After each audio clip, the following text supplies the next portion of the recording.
4 రాజ్యసభ స్థానాల విషయంలో ఒక క్లారిటీ అయితే వచ్చేసింది. తెలుగుదేశం పార్టీకి 3, జనసేన పార్టీకి 1. సో తెలుగుదేశం పార్టీలో చాలా పోటీ ఉన్న కారణంగా సానా సతీష్ పేరు ఇప్పుడు ప్రముఖంగా వినిపిస్తోంది అండ్ భాష్యం రామకృష్ణ పేరు కూడా వినిపిస్తోంది. అండ్ థర్డ్ పొజిషన్ కోసం చింతకాయల విజయ్ అండ్ వర్ల రామయ్య ఈ ఇద్దరు పేర్లు అయితే మనకి వినిపిస్తూ ఉన్నాయి. అండ్ ముఖ్యంగా అంటే తెలుగుదేశం పార్టీలో పెద్దగా అసమ్మతి అసంతృప్తి ఇటువంటివి బయటికి రావడం లేదు. క్యాడర్లో కూడా ఎక్కడ కూడా ఆ నిరసన గళాలు వినిపించడం లేదు. కానీ ముఖ్యంగా ఈ జనసేన పార్టీ నుంచి లింగమనేని రమేష్కి ఇవ్వడం మీద వితిన్ ద పార్టీ పెద్ద ఎత్తున చర్చ జరుగుతోంది. జనసేన పార్టీలో ఇంకెవరూ లేరా, చంద్రబాబు బినామీ అయిన లింగమనేని రమేష్కి ఇవ్వడం ఏంటి, ఇది టెక్నికల్గా చూస్తే జనసేన పార్టీకి 1 సీటు వచ్చినట్టే, కానీ మొత్తం 4 సీట్లు తెలుగుదేశం పార్టీకి ఇచ్చేశారు అంటూ వితిన్ ద పార్టీ అసమ్మతి గళాలు వినిపిస్తూ ఉన్నాయి.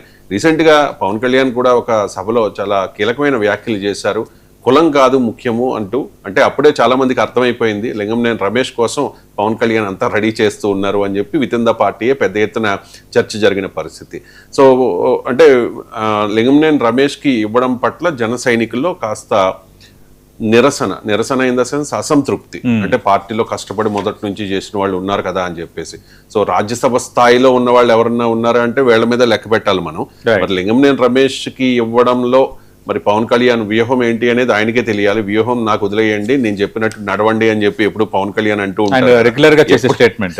సో ఏంటి కామెంట్ అసంతృప్తి జనసేనలో? అంటే జనసేనలో అసంతృప్తి ఉంది. మెయిన్ రాజ్యసభకు సంబంధించి రాజ్యసభ సీట్లు జనసేనకి 1 దక్కుతుంది అన్న చర్చ ఎప్పటి నుంచో జరుగుతోంది. చాలా పేర్లు వినిపించాయి, బట్ లింగమనేని రమేష్ పేరు కూడా వినిపిస్తుంది.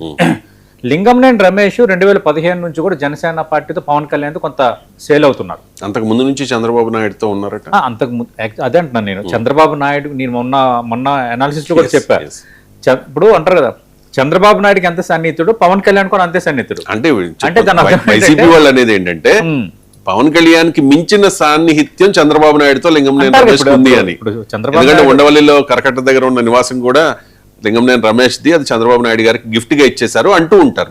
వాస్తవం నాకు తెలియదు. అంటే ఇప్పుడు లింగమనేని రమేష్ అనే వ్యక్తి, ఆయన వ్యాపారవేత్త, ఆయన తెలుగుదేశం పార్టీతో సత్సంబంధాలు ఉన్నాయి, చంద్రబాబు నాయుడు నారా లోకేష్ తో సత్సంబంధాలు ఉన్నాయి, బట్ జనసేనతో కూడా సత్సంబంధాలు ఉన్నాయి. 2015 నుంచి జనసేనతో ఆయన శైలి అవుతున్నారు. ఆ కారణాలను కూడా జనసేన నిన్న ఒక ప్రకటన రూపంలో విడుదల చేసింది. ప్రతి సందర్భంలోనే పవన్ కళ్యాణ్ తోనే ఉన్నారని రాజకీయ వ్యవహారాల కార్యదర్శి బి హరిప్రసాద్ ఒక ప్రకటన రిలీజ్ చేశారు. ఇది అక్కడికి జరిగింది. అధికారికంగా నిన్న జనసేన లింగమనేని రమేష్ ను రాజ్యసభకు ప్రమోట్ చేస్తున్నామని ఒక ప్రకటన చేసింది. ఈ రోజు నామినేషన్ దాఖలు కూడా దాదాపు ఈ రోజు వేసినట్టున్నారు లింగమనేని రమేష్. కానీ ఇది ఇక్కడతో ఆగిపోలేదు. సమస్య ఏమైందంటే జనసేనలోనే ఒక చర్చ మొదలైంది. రాజమండ్రి సమావేశంలో జనసేన అధినేత పవన్ కళ్యాణ్ ఒక వ్యాఖ్య చేశారు. ఆయన చేసిన వ్యాఖ్య ఏంటి, జగన్మోహన్ రెడ్డి అధికారంలో ఉన్నప్పుడు మా ప్రయోజనాలు నెరవేరలేదని రెడ్లు ఎప్పుడైనా మాట్లాడతారా, అలాగే వేరే కులాలు సంబంధించిన నేతలు ముఖ్యమంత్రులు అయ్యేటప్పుడు వాళ్ళు ఎవరైనా మాట్లాడుతున్నారా, ఎందుకంటే కాపుల్లోనే ఇది అన్న అర్థం వచ్చేలా ఆయన మాట్లాడారు. ఇది ఆంధ్ర పార్టీ అన్నారు. అంటే కాపులను ఉద్దేశించి ఆయన కొన్ని వ్యాఖ్యలు చేసిన నేపథ్యంలో కొందరు రెస్పాండ్ అయ్యారు. దాసరాము కానీ మరికొంతమంది కాపు సమాజం వర్గం నేతలు రెస్పాండ్ అయ్యారు. అయితే ఒక రాజకీయ పార్టీ అంటే ఒక కులానికే పరిమితం చేసే వాతావరణం కొన్ని సందర్భాల్లో ఉండదు. ఎందుకంటే ఇప్పుడు జగన్మోహన్ రెడ్డి ఆయన రెడ్డి అయినప్పటికీ వైఎస్ఆర్ కాంగ్రెస్ పార్టీ ప్రధాన ఓటు బ్యాంకు ఎస్సీ ఎస్టీ, తర్వాత మైనార్టీ, తర్వాత బీసీలు కొన్ని సెక్షన్స్ వాళ్ళ స్ట్రాంగ్ హోల్డ్. అలాగే తెలుగుదేశం పార్టీకి సంబంధించి కమ్మ సమాజ వర్గం సంబంధించిన ప్రామినెన్స్ పార్టీలు ఉన్నప్పటికీ ఎక్కువగా తెలుగుదేశం పార్టీకి కిందన బీసీలు ఒక పునాది. కానీ అలానే ఆయా పార్టీలు అధికారంలో ఉన్నప్పుడు ఆయా కులాలకి ప్రామినెన్స్ లేదా అంటే ఉంది. కొన్ని పదవులు ఇచ్చేటప్పుడు, కొన్ని కాంట్రాక్టులు దక్కేటప్పుడు కొంత ప్రామినెన్స్ తీసుకుంటారు. ఎందుకంటే ఒక హోల్డ్గా వాళ్ళని ఉంచుకుంటారు. ఇప్పుడు జగన్మోహన్ రెడ్డి గెలవాలని రెడ్లు బలంగా కోరుకుంటారు. సహజం, దాన్ని నేను తప్పుపట్టడం లేదు. రెడ్లు బలంగా కోరుకున్నారు. అలాగే ఎన్నికల్లో కొంత వాళ్ళకి సహాయం చేస్తారు కొన్ని రకాలుగా. అలాగే తెలుగుదేశం పార్టీకి, జనసేన కూడా కాపులు ఆ విధంగా చేశారు, అది వాస్తవం. జనసేన అంతకుముందు ప్రజారాజ్యం కానీ జనసేన కానీ కాపు సామాజిక వర్గం మన తరపున ఒక పార్టీ, మన తరపున ఒక నాయకుడు మనం నిలబెట్టాలి, మన వాయిస్ అని. అలాగే ఆయన డిప్యూటీ సీఎం అయ్యారు, స్ట్రాంగ్ హోల్డ్గా అయ్యారు. కానీ రాజకీయంగా రాజకీయంగా పవన్ కళ్యాణ్ ఒక మాట చెప్తారు కదా, అందరిది రాజకీయాలు ఒక కులానికి పరిమితం కాకూడదని. అది వాస్తవమే, మంచిదే అది. కానీ ఖచ్చితంగా ఒక హోల్డ్గా పార్టీకి ఉన్న ఆ హోల్డ్ కంటిన్యూ అవ్వటానికి ఖచ్చితంగా ఒక క్యాస్ట్ అనేది బలంగా అంతర్లీనంగా పనిచేస్తూ ఉంటుంది. ఇప్పుడు కాంగ్రెస్ పార్టీ ఉంది, కాంగ్రెస్ పార్టీకి దేశవ్యాప్తంగా ఉన్న మైనార్టీసు, ఎస్సీస్, ఎస్టీసు, అలాగే కొన్ని బీసీ సెక్షన్స్ ఇప్పటికీ బలంగా ఉంటారు. అలాగే కాంగ్రెస్ పార్టీకి తెలంగాణలో రెడ్లు ముందు నుంచి కూడా రెడ్ల పార్టీ అనేవారు కాంగ్రెస్ పార్టీని. కాంగ్రెస్ కాదు, ఇక్కడ కాంగ్రెస్ పార్టీని రెడ్ల పార్టీ అనేవారు. అంటే రెడ్లు ఇప్పటికీ కాంగ్రెస్ పార్టీకి హోల్డ్ రెడ్డి సామాజిక వర్గమే తెలంగాణలో, అలా ఉంటారు. కానీ ఇప్పుడు ఇదంతా ఎందుకు చెప్తానంటే, ఇది చెప్పాలి ఎందుకు ఇది చెప్తానంటే, లింగమనేని రమేష్కి ఇచ్చారు, పార్టీకి కమిటెడ్గా ఉన్నారు కాబట్టి ఇచ్చారనేది ఆయన వివరణ అయ్యిండొచ్చు. కానీ ఇది జనసేనలో అలాగే కాపు సామాజిక వర్గంలో కొందరిలో అసంతృప్తికి కారణమైంది. ఆ నేపథ్యంలోనే నిన్నటి నుంచి కాపు సామాజిక వర్గం గ్రూప్స్లో కానీ సోషల్ మీడియాలో కానీ వాళ్ళు కొన్ని ట్వీట్స్ చేయటము, కొన్ని మాట్లాడటము, అసంతృప్తి వ్యక్తం చేయటం అంతా జరుగుతోంది. ఇప్పటికే నాదెండ్ల మనోహర్కి సంబంధించి కొందరిలో అసంతృప్తి ఉంది. నాదెండ్ల మనోహర్ కూడా ఒక రకంగా చెప్పాలంటే ఆయన స్పీకర్గా పనిచేసిన వ్యక్తి. నాదెండ్ల మనోహర్ నిజంగా ఒక రకంగా పవన్ కళ్యాణ్ శైలి అయ్యారు. ఆయన స్పీకర్గా ఉన్నా కూడా, అవకాశాలు ఉన్నా కూడా కంటిన్యూ జనసేనది శైలి అయ్యారు. కానీ ఇక్కడ ఏంటంటే కొన్ని ఈక్వేషన్స్కి వచ్చేసరికి నాదెండ్ల మనోహర్కి పెద్దపీట వేస్తున్నారు. అంటే దానికి కూడా రాజమండ్రిలో ఆయన క్లారిటీ ఇచ్చారు, నాదెండ్ల మనోహరే ఉంటారు ఎవరేమనుకున్నా అని క్లారిటీ ఇచ్చారు. ఉండండి లేకపోతే లేదు అన్నారు. దాని మీద కొన్ని సామాజిక వర్గాల్లో కొందరు కొంత వాళ్ళ మనసు వాళ్ళు చివుకుమన్నది వాళ్ళకి. ఇప్పుడు లింగమనేని రమేష్ కామ సమాజ వర్గం నుంచి రాజ్యసభకు వచ్చేసరికి ఇంకా అన్ని వాళ్ళకేనా అన్నది కొందరు జన సైనికుల్లో ఎక్స్పెషల్లీ కాపు సమాజ వర్గంలో ఒక చర్చ మొదలైంది. ఎందుకంటే ఆ చర్చ ఏ స్థాయిలో జరుగుతుంది అనటానికి ఆ చర్చ నేపథ్యంలో జనసేన నేత ఎమ్మెల్సీ నాగబాబు చేసిన ట్వీటే ఇట్స్ ఏ లైవ్ ఎగ్జాంపుల్. ఆయన చేసిన ట్వీట్ నేను ఒకసారి చదువుతాను. ఆయన ఏమన్నారంటే, a leader's word is final, none have seen devils and demons in his path, he alone knows what is right and what is wrong, shut your doubts, silence your tongue and follow the leader without questions. Silence your tongue అంటే ఒక రకంగా నోరు మూసుకొని ఒక అర్థం వస్తుంది. అంటే ప్రశ్నించే పార్టీ కదా Janasena party. shut your doubts అంటే మీ అనుమానాలను ఆపండి. అంటే నాగబాబు కొంచెం ఆయన ఫెరోసియస్ గా మాట్లాడతారు కదా, ఆయన స్టైల్లో చెప్పాలంటే ఒక రకంగా స్ట్రైట్ ఫార్వర్డ్ గా గట్టిగానే ఆయన చెప్పారు. అది సైలెన్స్ యువర్ టంగ్ అంటే నోరు చెప్పారు. దానిపైన ప్రకాష్ రాజ్ రెస్పాండ్ అయ్యారు. మొన్న మనం చేసాం, ప్రకాష్ రాజ్ పవన్ కళ్యాణ్ పై మాట్లాడడం, బండ్ల గణేష్ రెస్పాండ్ అవటం, అదే ఇంకో కొంత వివాదం కంటిన్యూ అవుతున్న నేపథ్యంలో ఇప్పుడు కొత్తగా ఒక హై వోల్టేజ్ పొలిటికల్ డ్రామా ఇప్పుడు స్టార్ట్ అయినట్టే. ఎందుకంటే నాగబాబును ఉద్దేశించి వెంటనే మరి ప్రకాష్ రాజ్ ట్వీట్ చేశారు. ఆయన ఏమన్నారు ఒకసారి చూద్దాం.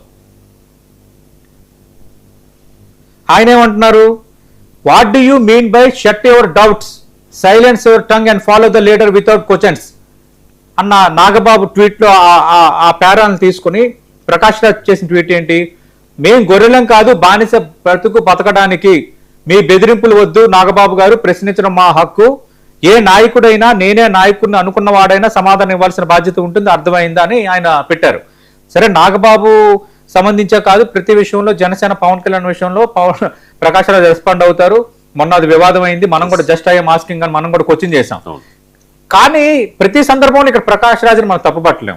సరే, ప్రకాష్ రాజ్ దీనిపై కూడా ఆ విధంగా ఎందుకు రెస్పాండ్ అయ్యారో, ఆయన సంబంధం లేని వ్యవహారం అనేది ఒకటి కరెక్టే. కానీ జన సైనికులు కొంత అసంతృప్తి ఉంది కదా, కాపు సామాజిక వర్గంలో కొంత అసంతృప్తి ఉంది. నాగబాబు పార్టీ అధ్యక్షుడు అంటే నేను అంటున్నా, ఆయన ట్వీట్ చేయడంలో తప్పులేదు. నాగబాబు పార్టీకి సంబంధించిన ప్రధాన కార్యదర్శి, శాసనమండలి సభ్యుడు, పార్టీలో చాలా కీలకంగా పార్టీ బలోపేతానికి ప్రయత్నం చేస్తున్న వ్యక్తి, ఆ విషయంలో రెండో అభిప్రాయం లేదు. కానీ ఆయన ఎలా పెట్టాల్సిందంటే ట్వీటు ఇంత పరుషంగా, ఇంత ఫెరోసియస్ లాంగ్వేజ్లో కాకుండా, పార్టీకి ఏది మంచో, పార్టీకి ఏది ప్రయోజనమో దానిని దృష్టిలో పెట్టుకునే మన పార్టీ అధ్యక్షుడు డిప్యూటీ సీఎం పవన్ కళ్యాణ్ గారు నిర్ణయాలు తీసుకుంటారు. దాన్ని అందరూ కూడా గౌరవించాలి, దానిని అందరూ గౌరవించాలి, అందరికీ న్యాయం జరుగుతుంది, అందరూ పార్టీని సమర్థించండి, దయచేసి సంయమనం పాటించండి అని అనుంటే, అంటే ఆ అర్థం వచ్చేలా అనుంటే ఇంత వివాదం ఉండేది. Shut your doubts and silence your tongue అంటే నిజంగా జన సైనికులు నొచ్చుకుంటారు కదా. 2 రకాలు ఉంటాయి. సైలెన్స్ యువర్ టంగ్ అంటే అదే ఒక రకంగా స్వరం తగ్గించండి, స్వరం తగ్గించండి అని అర్థం. కానీ ఇంకో అర్థం కూడా ఉంటుంది. ఇప్పుడు ఏమైతుందంటే ఇంగ్లీష్ ఫ్రేజెస్ ఇంగ్లీష్ సంబంధించిన వాడేటప్పుడు చాలా జాగ్రత్తగా ఉండాలి. అవి ఏంటంటే ఇంగ్లీష్ ఫ్రేజెస్ ఎలా ఉంటాయంటే అవి 2 వైపుల పదునైన కత్తి లాంటివి. అవి కొంత పదును ఉంటుంది.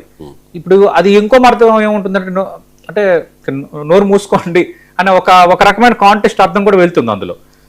నేను నాగబాబు ట్వీట్ చేయడానికి తప్పుపడట్లేదు. ట్వీట్ చేసే విధానంలో ఆయన వాడిన లాంగ్వేజ్ అనేది మాత్రం చాలా ఏంటి మీరు ఆపండి అంటే నాగబాబు ఆయన లాంగ్వేజ్ కొంచెం ఫెరిషియస్గానే ఉంటుంది. ఆపండి అన్ని ఆయన డెసిషన్ ఫైనల్ అన్న ఆ కాంటెస్ట్ లో ఈ ట్వీట్ లో కూడా కనిపించింది. ఆయన సీరియస్ గా అనడం అనేది ట్వీట్ లో కూడా కనిపించింది. కానీ నేను ఇందాక అన్నట్టుగా సమయం పాటించండి, పార్టీ అధ్యక్షుడు పార్టీ ప్రయోజనాన్ని దృష్టిలో పెట్టుకున్న నిర్ణయాలు తీసుకుంటారు, అందరికీ న్యాయం జరుగుతుంది అంటూ కొంత సమయమైన రీతిలో మాట్లాడాల్సి ఉండాల్సింది. అలాగే జనసేనలో కూడా కొంత అసంతృప్తి ఉందని చర్చ జరుగుతుంది. కాబట్టి ఎవరైతే అసంతృప్తి వ్యక్తం చేస్తున్నారో, ఎవరైతే కొందరు చేస్తున్నారో వాళ్ళతో మాట్లాడి ఇట్లా కరెక్ట్ కాదని బై ఫోన్ చెప్పాల్సింది. కానీ ఈ విధంగా బహిరంగంగా ట్వీట్ ఎంత ఫెరోసియస్ గా చేయటం, ఇప్పట్లోనే కొంత అసంతృప్తి ఉంది. మన రాజమండ్రి సమావేశం తర్వాత కొంత కాపు సమాజం నేతలు కొందరు అసంతృప్తి ఉంది. ఇప్పుడు లింగంనేని రమేష్ ఎంపిక తర్వాత కొందరు అసంతృప్తి ఉంది.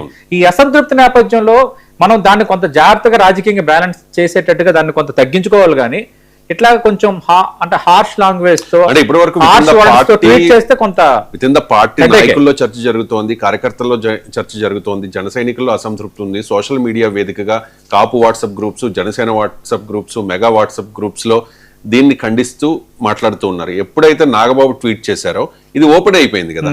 అంటే కొంతమందికి శత్రువులకి, రాజకీయ ప్రత్యర్థులకి అవకాశం ఇచ్చినట్టుగా అయిపోయింది. సరే, అందుకే ప్రకాష్ రాజ్ కూడా రెస్పాండ్ అయ్యారు. యాక్చువల్ ప్రకాష్ రాజ్కి సంబంధించిన విషయం కాదు. ప్రకాష్ రాజు జనసేన నేత కాదు, ప్రకాష్ రాజు జనసేన అడ్మైర్ కాదు, ప్రకాష్ రాజు కాపు సమాజ వర్గానికి చెందిన నేత అసలు కాదు. ఏది రెస్పాండ్ అయిపోయాడు అంటే ప్రకాష్ రాజు ఆంధ్రప్రదేశ్ వ్యక్తే కాదు, ప్రకాష్ రాజు తెలంగాణ వ్యక్తి కూడా కాదు. అలా చూసుకుంటే అది ప్రకాష్ రాజు విషయంలో నేను తప్పుపడతాను. కానీ ఇంతవరకు ఈ చర్చకు కారణం అయ్యింది ఆ ట్వీట్ లో కొంత ఆ టెర్మినాలజీ, వాడిన టెర్మినాలజీ అనేది ఏంటంటే కొంచెం గట్టిగా చూక్కుమని గుచ్చుకునేటట్టు ఉంది. గట్టిగా ఏంట్రా అని అర్థం వచ్చేది, మీరు నోరు మూసుకోండి అని ఆ అర్థం వచ్చేలా ఉంది. దాంతో ఇప్పుడు ఇది ఇష్యూ అయింది. నేను అనుకుంటున్నాను